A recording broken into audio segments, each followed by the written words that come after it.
years that he left behind, you find he did not need to deal another.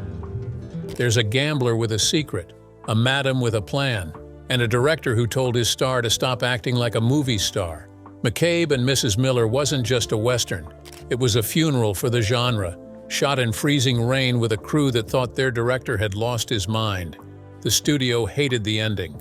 The star rewrote his own dialogue, and the whole thing was filmed in a town that didn't exist until they built it from mud and snow. These are 20 weird facts about McCabe and Mrs. Miller. And wait for the bonus, because there's a reason the final scene was shot in silence while Warren Beatty slowly froze to death. Saddle up, this one's cold, brutal, and beautiful. Number 1. Robert Altman didn't want Warren Beatty, not at first. When the script landed on Altman's desk, he envisioned someone rough, weathered, unknown. A face that looked like it belonged in 1902, not on magazine covers. Someone who'd never been a leading man, never learned the tricks of Hollywood charm. He wanted authenticity over charisma, but Beatty wanted the role badly enough to do something movie stars never do. He called Altman directly, not through agents, not through the studio, just man to man. And then he made a promise: I won't play a hero. I won't smile for the camera. I'll be a fool, a small-time hustler who thinks he's smart but isn't. Altman listened. He didn't say yes right away, but something in Beatty's voice convinced him this wasn't vanity. It was hunger. So he cast him against studio pressure, against his own instincts. And Beatty kept his word every single day. He mumbled through scenes, looked confused, uncomfortable in his own skin. He let his hair get greasy. He wore clothes that didn't fit right. He played McCabe like a man constantly trying to convince everyone, including himself, that he belonged. A gambler who'd stumbled into a business opportunity and was pretending he knew what he was doing. And it became one of the finest performances of Beatty's career. The star vanished. Only the character remained. The night is over. Number 2. The town of Presbyterian Church didn't exist. Not before cameras rolled. Altman refused to shoot on a studio backlot where everything looked clean and fake. He refused to use an existing Western set where John Wayne had once stood. He wanted authenticity that you could smell and touch. Mud that was actually mud. Buildings that looked like they'd been standing for decades. So the crew traveled deep into British Columbia and built an entire town from scratch. Saloons, brothels, general stores, bathhouses, stables. Every plank of wood carried in. Every nail hammered by hand. Every detail considered. From the wear patterns on walkways to the sag in roofs, it took months, and the weather fought them every step. Rain turned the construction site into swamps. Wind tore down structures overnight. Cold made every task take twice as long. But Altman wanted exactly that. He wanted the town to feel alive, imperfect, dangerous. And when cameras finally rolled, Presbyterian Church wasn't a set. It was a place. A town where you could smell the wet wood and feel the cold seeping through walls. Actors didn't have to pretend they were in a frontier town. They were in one. No Hollywood sheen, just raw frontier survival. I know that kind of man. Number 3. Julie Christie almost said no. She was coming off Dr. Zhivago and Darling, major films, glamorous roles that had made her one of the most sought-after actresses in the world. Magazine covers, award nominations, red carpets where photographers fought for her attention, and then Altman offered her a part as a British opium-addicted madam in a muddy western town. No vanity lighting, no beautiful costumes, just cold weather and grit. She read the script once, then again, then a third time, and she hesitated. It wasn't the role that scared her, it was Altman's reputation. He didn't rehearse traditionally. He let cameras roll while actors found their characters in real time. He encouraged chaos, improvisation, messiness. For an actress trained in British tradition, it sounded terrifying. But something about Mrs. Miller called to her. A woman building an empire one careful decision at a time. Smart enough to see through McCabe's bluster. Hard enough to run a business in a world designed to destroy women. Guarded enough to never let anyone see the loneliness underneath. So Christie flew to Canada, stepped into the freezing rain, and became someone she'd never played before. Not a star, a survivor. It's hard to hold the hand of anyone who's reaching. Number 4. The crew thought Altman was insane. From day one, He shot scenes with multiple cameras running at once, capturing overlapping dialogue that made the sound department pull their hair out. How were they supposed to mix audio when 3 conversations were happening simultaneously? He'd let actors improvise entire conversations while filming background action, creating layers that felt documentary-like, uncontrolled. He refused to shoot coverage, the safety net every director relies on. One take, one angle, one chance. If someone flubbed a line, he kept it. If a prop fell over, he kept it, because in Altman's mind, perfection was dishonest. Life wasn't perfect. Why should his film pretend otherwise? The cinematographer Vilmos Zsigmond begged him to use more light. Altman said no. He wanted it dim, murky, hard to see, like you were peering through fog into another century. The studio executives watched the dailies and panicked. They couldn't understand half the dialogue. They couldn't see the actors' faces clearly. They demanded reshoots. Altman refused. He told them, "This is what the movie is," and he never blinked, never compromised. He'd made a bet that audiences were smarter than Hollywood gave them credit for. Number 5.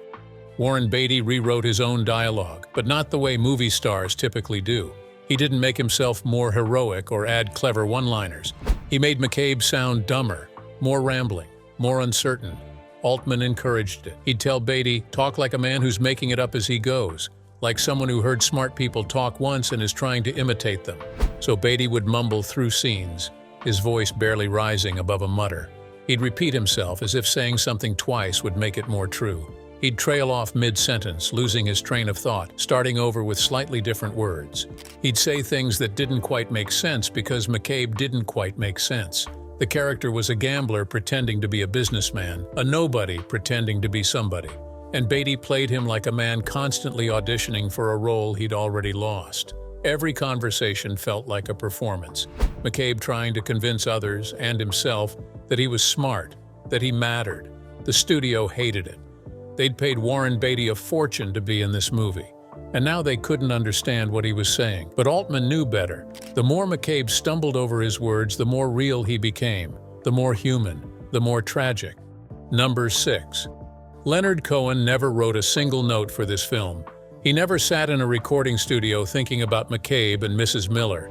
The songs existed before the movie did, recorded for Cohen's 1967 album, created for completely different reasons.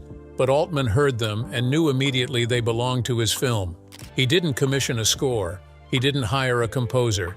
Instead, he took 3 Leonard Cohen songs, The Stranger Song, Winter Lady, and Sisters of Mercy, and wove them into the fabric of the movie.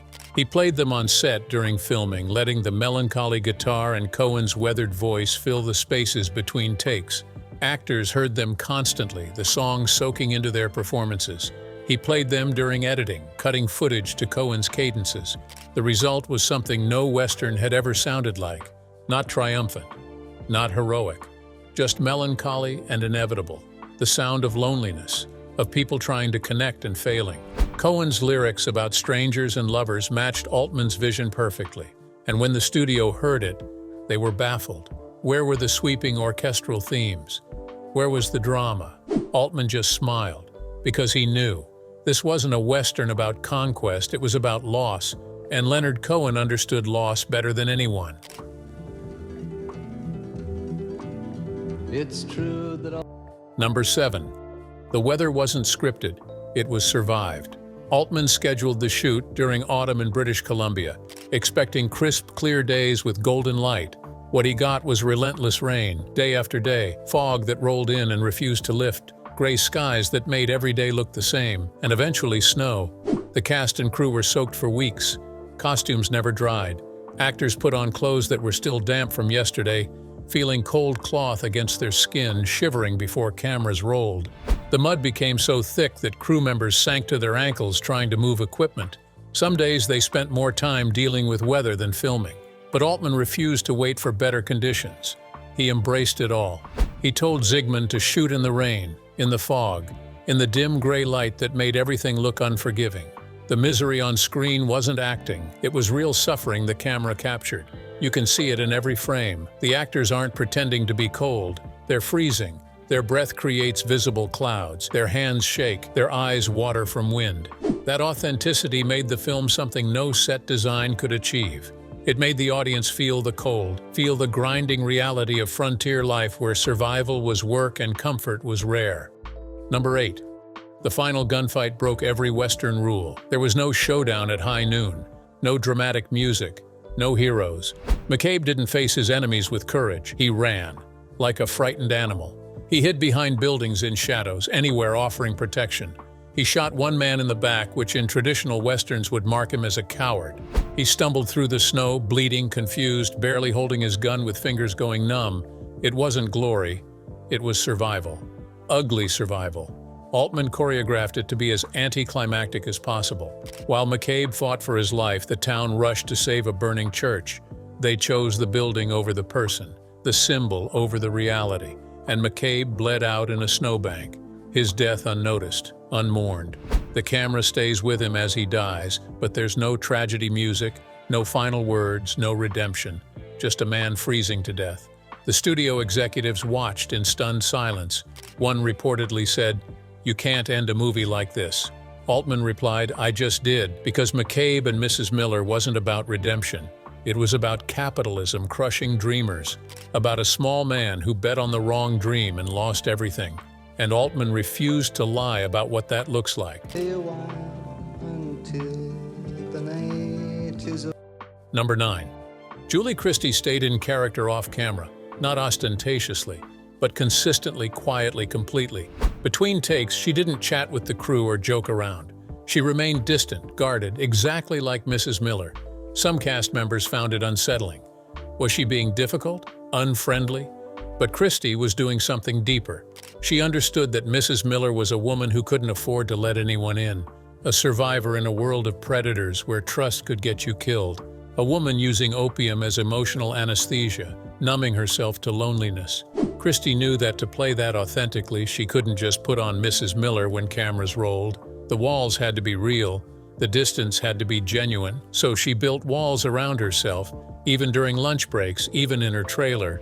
She'd sit alone, smoking, preparing, staying in that emotional space where Mrs. Miller lived, and when she stepped in front of the camera, she wasn't acting. She was inhabiting, every look calculated, every gesture controlled, every moment of warmth actually strategy. It was a performance so lived in that even Altman couldn't tell where Christie ended and Mrs. Miller began. Number 10. The opium scenes were shot in total silence. Altman wanted them to feel hypnotic, dreamlike, removed from the chaos of the rest of the film. So when Mrs. Miller retreated to her opium pipe, he cleared the set of unnecessary crew. He dimmed the lights even further, creating pools of shadow that made the space feel intimate, womb-like. He told Christie to move slowly as if underwater, every gesture deliberate, every motion taking twice as long. And then he let the camera watch with infinite patience. No dialogue, no music, just a woman preparing her pipe with practiced ritual, heating the opium, loading the pipe, lying on her side, inhaling smoke that would quiet the voices in her head. The camera stays on her face as the drug takes effect, watching her eyes soften, watching tension release, watching her disappear into herself. The studio wanted to cut these scenes entirely, too arty, too slow, too indulgent, but Altman refused. He knew they were essential, because while McCabe dies fighting, Mrs. Miller survives by vanishing. Two different responses to a world that doesn't care if you live or die. And in those silent moments, Christie captured something devastating. A woman who'd built everything and felt nothing. Number 11. The church that burns in the final sequence. It almost took the entire town with it. The production needed a massive fire, something that would justify the whole community abandoning everything else to fight it. So they rigged the church building with controlled burns, fire accelerants, and safety measures that were supposed to contain the flames. But fire doesn't follow scripts. When they lit it during filming, the wind shifted without warning. Embers rode the air like tiny messengers of destruction, landing on nearby structures that were supposed to be safe. Within minutes, 3 other buildings caught fire. Real fire, unplanned, spreading fast. The crew scrambled in genuine panic. Some grabbed extinguishers, others formed desperate bucket brigades. A few just stood there frozen, watching months of construction work start to burn. For 10 terrifying minutes, they thought they'd lose everything. Lose the whole town they'd built from nothing.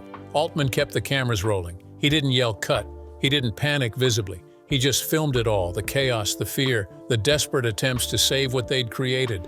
They managed to contain it barely, put out the secondary fires before they consumed the set. And when they finally regained control, Altman reviewed the footage and smiled. Because that fear, that desperation, that sense of everything falling apart, it was exactly what the scene needed. The actors weren't pretending to fight for their town, they were fighting for it. And you can see it in every frame, real terror that no amount of direction could manufacture. Number 12. Warner Brothers wanted to fire Altman halfway through production. The dailies they were receiving looked nothing like a movie. The footage was too dark. The sound was muddy. The performances were mumbly and weird. Executives flew to the location to see what was happening with their investment. They walked onto set and watched Altman work for a single day. Multiple cameras running simultaneously. Actors improvising dialogue, no proper coverage, no traditional filmmaking grammar whatsoever. They pulled him aside after filming wrapped and gave him an ultimatum. Shoot it properly or we'll replace you. Altman looked at them calmly and said something that ended the conversation immediately. You can fire me, but Warren won't work with anyone else. Julie won't work with anyone else. And if you bring in another director, they'll have to start from scratch because none of this footage will cut together with anything shot traditionally. He wasn't bluffing. The studio knew it. They were trapped.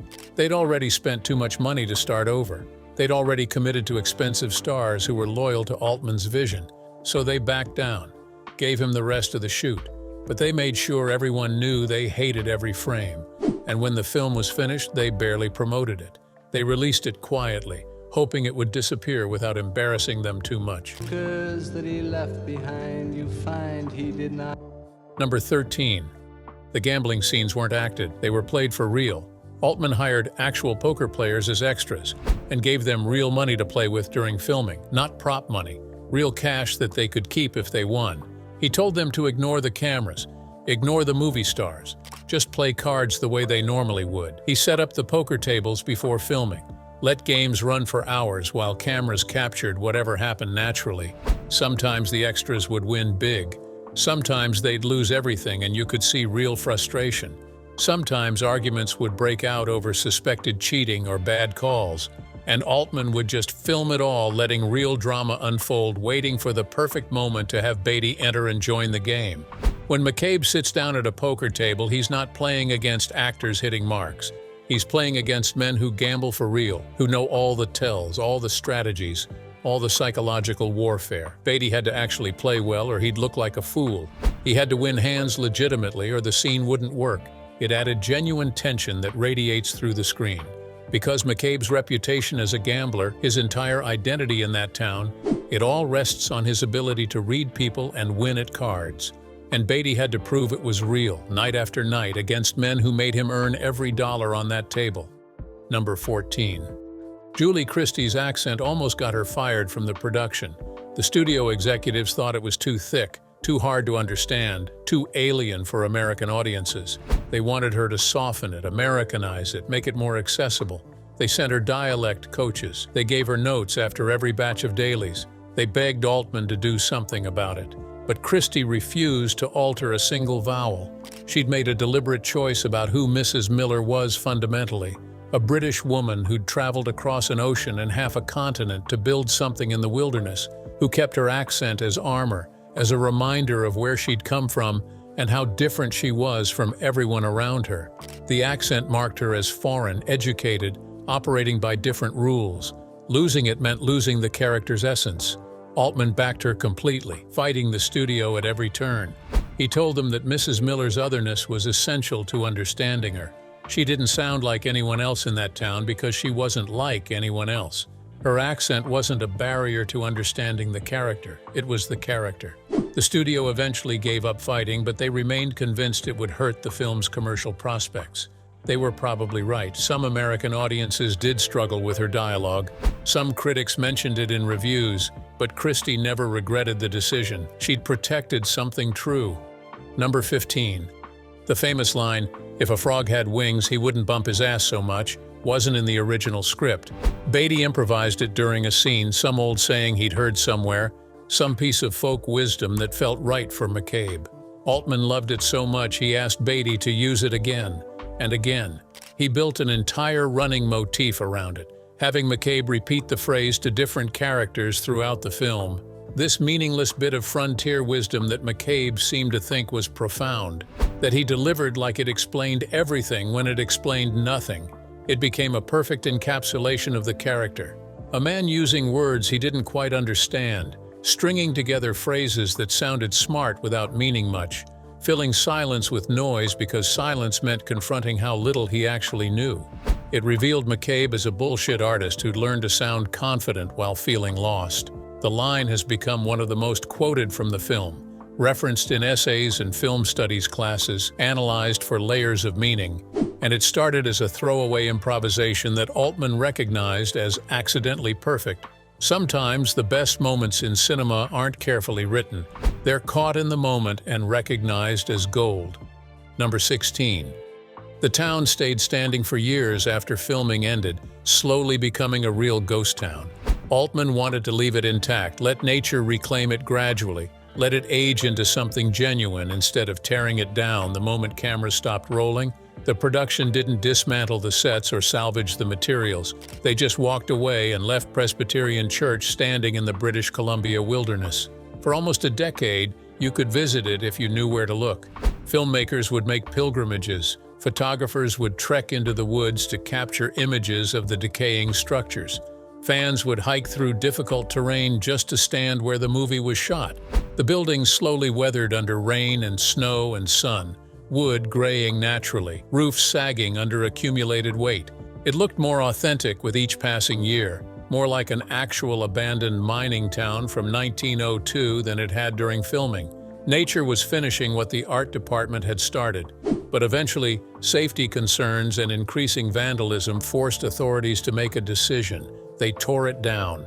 The town that never really existed, that was built for a movie most people didn't see in theaters, finally disappeared for good.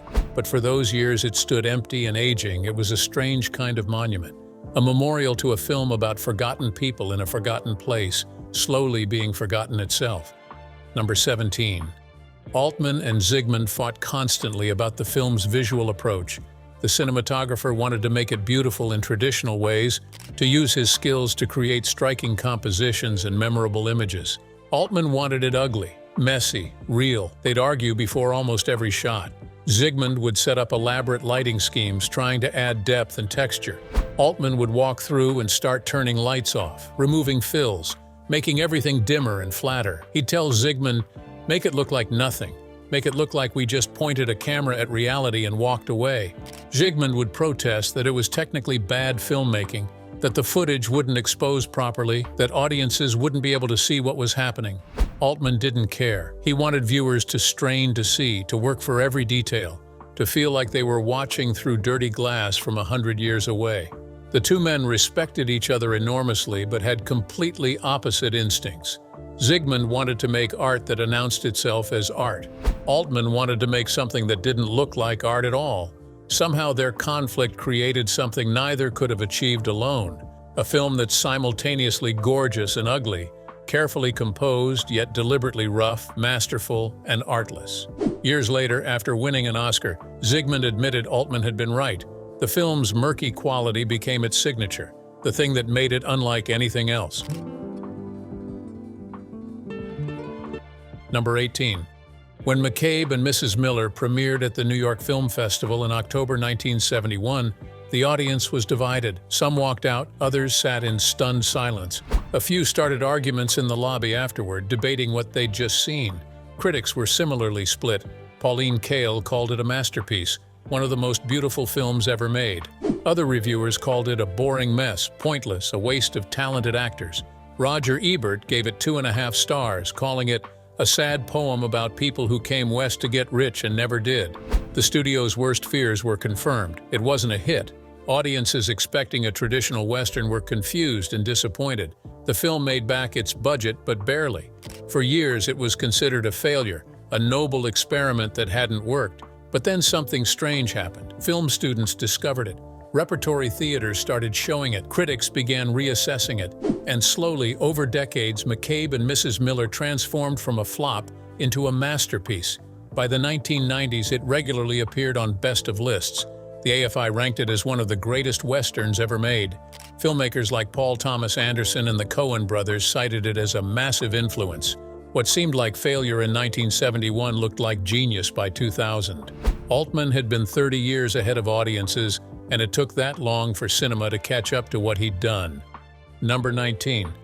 Warren Beatty called it the best work of his life, and he never stopped saying so.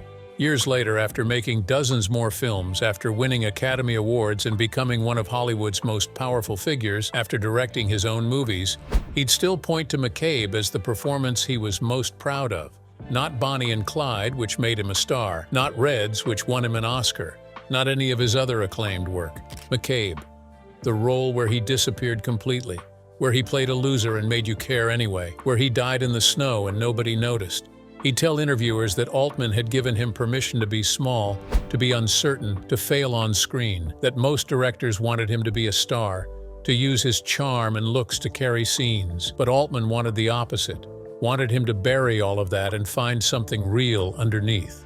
Beatty said it was terrifying and liberating in equal measure. Terrifying because he had no safety net, no tricks to fall back on.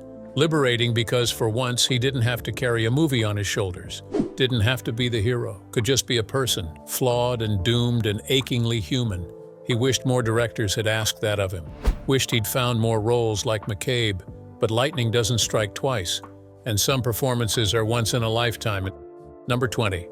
The film fundamentally changed how Westerns could be made and what they could say about America. Before McCabe and Mrs. Miller, the genre had ironclad rules. Heroes wore white hats, villains wore black, the good guy won, justice prevailed. The West was a place where men proved themselves through courage and moral clarity. Altman looked at all of it, at decades of Western mythology, and said no. His West was cold, muddy, and morally empty. His hero was a fraud who died alone. His villain never even met the hero face to face. Justice didn't prevail. Capitalism did. Power did. And the film suggested that maybe the entire mythology of the West was a comfortable lie we told ourselves to feel better about conquest and genocide and the ugly realities of American expansion. It influenced filmmakers for decades afterward. You can see its fingerprints on Deadwood, There Will Be Blood, the assassination of Jesse James, and countless other revisionist westerns that tried to tell truth instead of myth. Altman didn't just make another western. He killed the western as it had existed for 50 years and showed what could be built from the corpse. A genre that had seemed exhausted, played out, irrelevant, suddenly felt vital again, not because he followed the rules, because he burned them and made something new from the ashes.